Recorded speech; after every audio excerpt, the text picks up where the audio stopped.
So let's talk today about 7 reasons that you might suck at sales and what you can do about it. Kevin Ware, your action business coach, and I've encountered a lot of people over the years that have been thrown into a sales position and they really struggled at it, or they didn't like sales, or they didn't know what they could do to be a successful salesperson. So I want to drill down today on those 7 reasons that you might suck at sales and what can you do about it. So reason number 1 that you might suck at sales is that you have a mindset block. You might have been hired for a position in sales. You didn't really want it, or maybe you thought you wanted it, but you didn't really want it. And now you've got a negative mindset around sales that you're self-sabotaging yourself every time you start off a sales conversation. You might say things that turn off the person, or you feel like you're falling apart like a house of cards, or you have some belief systems that you know deep inside are stopping you. So why are those mindsets there? Well, one of the biggest reasons I have found is that there are a lot of salespeople get thrown into sales who believe that they're nothing more than rip-off artists. They have a negative view on sales. And I've done this before where I'll ask people, think of salesperson, what are the 3 things that you think about? And they tell me negative things about sales. And if you think negative things about sales, what are you going to do? You're going to go polar opposite of that and do and say things that stop sales. And so you have to take a look inside of yourself and said, do I have a mindset block about sales? And I need to do something about it. So what can you do about that? So what you can do about it is that you can start understanding the definition of sales. So what is the definition of sales?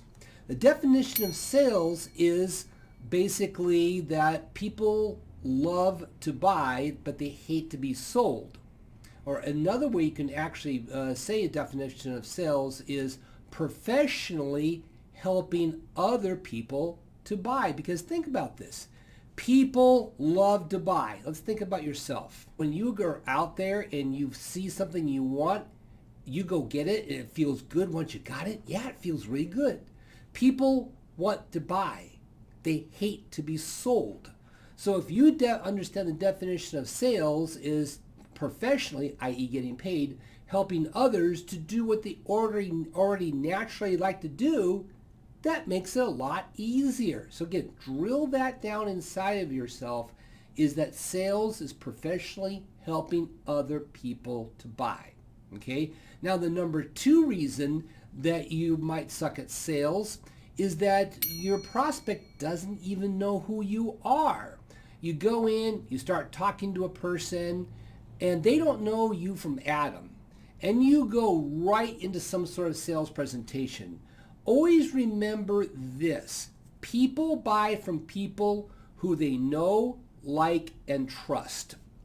People, let's face it, the starting point of sales is they have to know you. If they don't know who you are, then how can they like you? And if they don't like you, how can they trust you? So one of the things that how do you overcome that is that in any sort of sales presentation, tell them a little bit about you. Who are you? Now, if you're in a very sort of retail atmosphere, you're not going to have but 5 seconds to say something about yourself. If it's going to be more detail oriented, you should be able to have as an introduction who you are, what unique thing do they want to know about you, where, heck, if it's a local person, I went to school here, I did this, one thing you might know about me, something that people can connect with you as a human being. So figure that out. It's only 5 seconds, or maybe it's like a 2-minute quick intro of yourself. Either way, they have to know you. So again, find a way to get that personalization to that person so they know who they're dealing with. So the number 3 reason that you might suck at sales is you don't actively work at connecting with prospects. Now this is somewhat related to number 2.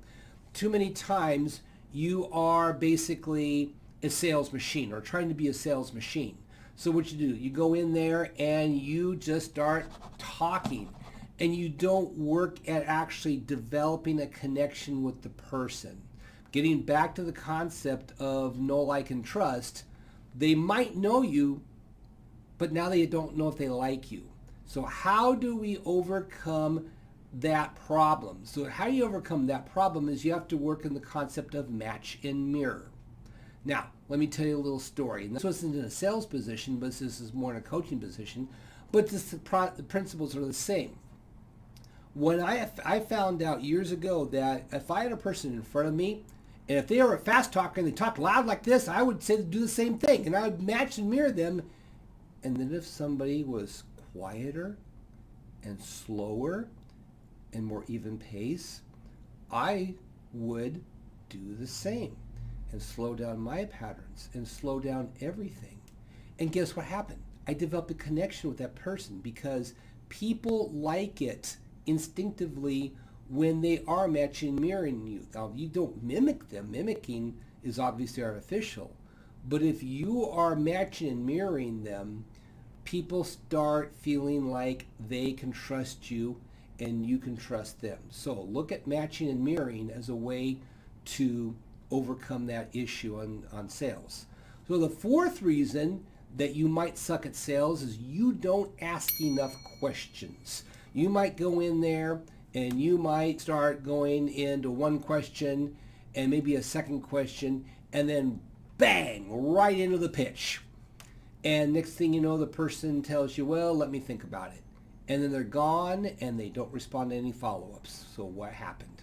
You didn't dig deep enough by asking enough questions. Remember this, questions are the best tool that you have as a salesperson. So how do you overcome not asking enough questions? Have a script with multiple questions written out.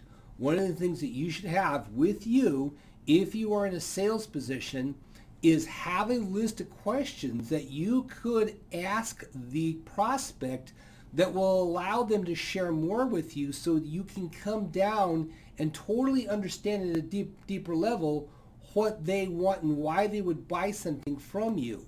If you don't ask questions, you don't understand the motivation of the person you're trying to sell to. Therefore, you don't have enough information or knowledge to help them with the purchase process. What's the deeper reason? Why are they buying this? What is that thing that is that deeper reason why they might want to do that? If you don't ask enough questions, you don't have a script for answering detailed questions, then it's never going to happen. And always remember, you need to, in asking questions, play dumb and dig deep. You need to ask kind of dumb questions that may seem silly, but it elicits a response that get another question. If you ever get a chance, go back and watch old Columbo episodes with Peter Falk playing the detective Columbo. And he had an art form where he was walking out the room, turn around and ask what seemingly was a stupid question, and that person would ask it, and they'd ask another dumb question. That person would answer it. But every question you get an answer on got deeper into solving the case. And then he used that knowledge to basically, in essence, solve the case. It's the same way with you. So you have to start really digging into asking questions. Now, the fifth reason that you might suck at sales is you spend too much time pitching the product or service. You may love your product and service, and you may be a fanboy or fangirl of it. You know all of the details of the product or service, and you've got every ounce of knowledge. But if all you do is tell them how wonderful your product or service is and basically keep talking like that of how wonderful it is, guess what? You're going to lose sales all the time. So then how do we overcome the problem of pitching? Well, that gets back to, again, focusing on the buyer. When you are in a sales process, you should be having a conversation with these people and digging in and kind of just having, well, tell me a little bit more about you. Tell me a little bit about your needs in this area. What is it that is interesting you here? Hey, have you ever thought about this? Be that sort of problem solver for the person as they go through that, because everybody loves a problem solver. Nobody likes a pitcher. So make sure you get out of pure pitch mode. Yeah. Now, are you going to have to basically tell them about the wonderful things about your product or service? Well, of course. But if you make that the central point, you're going to turn off a lot of sales. Now, the sixth way that you might suck at sales is that you struggle at overcoming objections. A lot of people will throw, a reason why they won't buy it, and you end up falling apart like a house of cards because you don't know how to answer them back, and they're out the door and you've lost the sale. So, here is a three-part way that you can overcome any level of objections, and I call it agree, answer, ask. So the first thing is if somebody gives you an objection, say, well, that costs too much. You might say, you're right. Guess what? You agreed with them, because if you disagree right away, it turns them off. But you might say, yes, you are right. And answer them. Yes, yes, you are right. It is expensive and it might be a struggle for your business. Then you do the ask. But let me ask you this. If you don't do this, or if you don't purchase this, what might happen in the future? Or have another follow-on question to that. So you agree with the objection, you answer them back, like, okay, yeah, I agree, and answer, yes, you're right in this. But then ask that follow-up question that basically comes back and says, maybe this is what you need, and get them engaged in the conversation. And finally, the seventh way that you might suck at sales is that you're not properly trained. Because remember this, the biggest thing a good salesperson needs to do is they need to train, train, train, and train. You need to train on product knowledge. You need to train on how the product or service works. But more importantly, you need to be trained on how to ask good questions, how to develop a good bio for you, a good sales flow and process. All of those things take training. So if you haven't, so the whole way of what do I do about not being properly trained? Go out and find a training course. Yes, you can read books, and they're out there, but what I find more effective is going out and investing the money into a sales training program, which will force you to go ahead and do some exercises and process that gets you to be the best salesperson. So I hope this helped today.